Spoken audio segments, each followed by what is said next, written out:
ሰላም አባላት ማህበረሰብ ኤርትራውያን ካናዳውያን ነበርቲ ካልገሪ ኢካክ ማህበረሰብ ኤርትራውያን ካናዳውያን ነበርቲ ካልገሪ ኢካክ ኣብ ዝሓለፉ ሓያሎ ዓመታት ንማሕበረሰቡ ዝጸሉ ዘይሕጋውን ጎዳእን ንጥፈታት እናወስኸ ብምምጽኡ ዘሻቅል ኮይኑ ረኺብዎ ኣሎ። ነዚ ዝምልከት መግለጺ ቀሪብና ኣለና ናብኡ ክነብለኩም። ኢካክ ድሕነት ቅንዕና ጽቡቕ ህይወትን ናይ ማሕበረሰቡ ንምሕላው ተግሂቡ ከዓይ ምዃኑ ደጊሙ ቃል ብምእታው ነዚ ንምግባር ምስ ዝምልከቶም ኣካላት ብንጥፈት ኣብ ምውስአን ምትሕብባርን ይርከብ። ንኣብነት ምስ ፖሊስ ካልገሪ ቤት መዝገብ ኣውራጃ ኣልበርታ ወይ ረጅስትሪ ኣልበርታ ጌሚንግ ኮሚሽን ኣልኮላዊ መስተን ካናቢስን ወኪል እቶት ካናዳ CRA ከምኡውን ምስ ኢሚግሬሽን IRCC ንሕብረተሰቡ ዝገጥሙን ብማሕበረሰቡን ዝፍጸሙን ጉዳያት ክሓትትን ክምልስን ምዃኑ ደጊሙ የዘኻኽር። ኢካክ ብዙሓት ክስተታት ይረኣዩ ምህላዎም ይፈልጥን ይሕበሮን። ሒደት ካብኡ ንምጥቃስ ምትላል ፍቓድ መምርሒ መኪና ናይ ካናዳ ፍቓድ መምርሒ መኪና ኣብ ሓፂር ግዜ ንምርካብ ናይ ሓሶት ናይ ወፃ ሃገር ፍቓድ መዘወሪ ሰነዳት ምቕራብ እዚ ብብዝሒ ዝረአ ክኸውን እንከሎ ንድሕነት ሰብን ንብረትን ኣብ ከቢድ ሓደጋ ዘእቱ እዩ።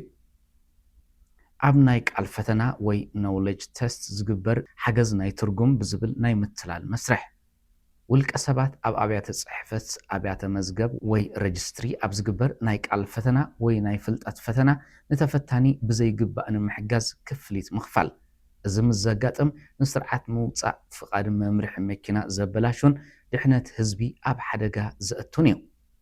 ናይ ሓሶት መድሕን ዘይረኣዩ ደላሎ ውልቀ ሰባት ብሓሶት ከም ደላሎ መድሕን ኮይኖም ዘይሕጋዊ ፖሊስታት መድሕን ምውፃእን ምኽፋልን ግዳያት ከምዚ ዓይነት ምትላል ዝኾኑ ውልቀ ሰባት ሓደጋ ኣብ ዘጋጥም እዋን ከቢድ ፊናንስያዊ ተሓታትነት ከስዕበሎም ይኽእል።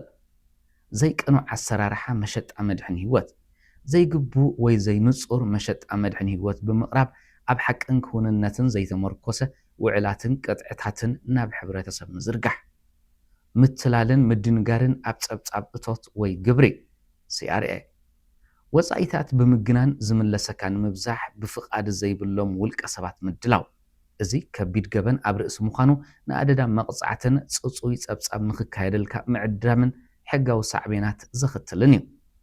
ናይ ኣገልግሎት ኢሚግሬሽንን ስፖንሰርሽፕን ፍቓድ ዘይብሎም ውልቀ ሰባት ናይ ኢሚግሬሽን ወይ ስፖንሰርሽፕ መመልከቲ ንምድላው ክፍሊት ምኽፋል እዚ መብዛሕትኡ እዋን ውፅኢቱ ምንጻግ መመልከትን ኣብ ነዊሕ እዋን ንኣመልካቲ ሳዕቤን ክህልዎ ዝኽእልን እዩ። ዘይሕጋዊ መሸጣ መስተ ኣብ መንበር ኣባይቲ ናይ መሸጣ ፍቓድ ኣብ ዘይብሉ መንበር ኣባይቲ ኣልኮላዊ መስተ ምሻጥን ትሕቲ ዕድመ ምእንጋድን እዚ ንጥፈት ዘይሕጋውን ኣብ ድሕነት ሕብረተሰብ ከቢድ ስክፍታ ዝፈጥርን ኮይኑ ተረኺቡሎ። ካብዞም ኣቐዲሞም ዝተገልጹ ጉዳያት ብምብጋስ ኢካክ ብዕቱብነት ዝሪኦን ብንጹር ክገልጾ ዝደልን እዚ ዝስዕብ እዩ። ኢካክ ንዝኾነ ዘይሕጋዊ ወይ ዘይስነ ምግባራዊ ንጥፈታት ኣብ ሕብረተሰብና ክርአን ክፍጸምን ኣይድግፎን ዕሽሻ ይብሎን ኣይፃወሮን እውን። ኢካክ ምስ ዝምልከቶም ኣካላት ምሉእ ብምሉእ ብምትሕባር ንዝኾነ ዘይሕጋዊ ንጥፈታት ጸብጻብ ንምቕራብ ምክልኻልን ንምፍትሑን ይሰርሕ። ኢካክ ንኣባላቱ ኣባላት ማሕበረሰብ ኤርትራውያን ካናዳውያን ነበርቲ ካልገሪ ሕጊ ጠቀስ ኣስተምህሮታት ምምሃርን ምሕባርን ክቕጽሎ እዩ። ኢካክ ኩሎም ኣባላት ኤርትራዊ ማሕበረሰብ ቅድሚ ዝኾነ ምውፋሮምን ምስታፎምን ሕጋዊ ፍቓድ ዘለዎም ምዃኖም ከረጋግጹ የዘኻኽር። ናይ ምትላል ዝመስል ጥርጣረታት ኣብ ዝዕዘበሉ ብቕልጡፍ ንዝምልከቶ ኣካል ክሕብር ይምሕፀን።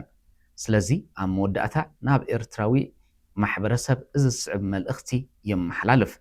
ኩልኹም ኣባላት ማሕበረሰብ ኤርትራውያን ኣብ ካልገሪ ሕግታት ካናዳ ብስርዓትን ሓላፍነትን ምትግባር ኣብ ዘይሕጋዊ ንጥፈታት ካብ ምውፋርን ንዑ ምድጋፍን ምቑጣብ ካብ ፍቓድ ዘለዎምን ሕጋውያንን ሰብ ሞያ ጥራሕ ኣገልግሎት ምድላይ ምትላል ወይ ውሑስ ዘይኮነ ንጥፈታት ንዝምልከቶም ምሕባር ምክንያቱ ድሕነትን ክብረትን ሕብረተሰብና ኣብ ሓበራዊ ሓላፍነት እዩ ዝምርኮስ። 1 ሚያዝያ 2026 ማሕበረሰብ ኤርትራውያን ካናዳውያን ነበርቲ ካልገሪ ኢካክ